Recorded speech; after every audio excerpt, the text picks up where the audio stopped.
আমরা এখন পৌঁছে গেছি জুলুকের ঠিক একটু আগেই। জায়গাটার নাম হচ্ছে নিমাচিন। আর এই আমাদের হোমস্টে, সুন্দর করে সাজানো।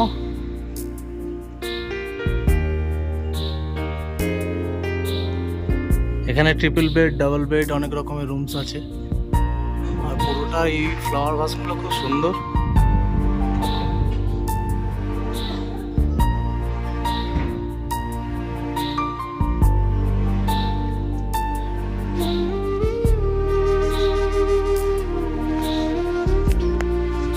কালকে যাব জুলুক হয়ে, নাতাং ভ্যালি হয়ে, এলিফ্যান্টা লেক দেখে, বাবা মন্দির হয়ে গ্যাংটক।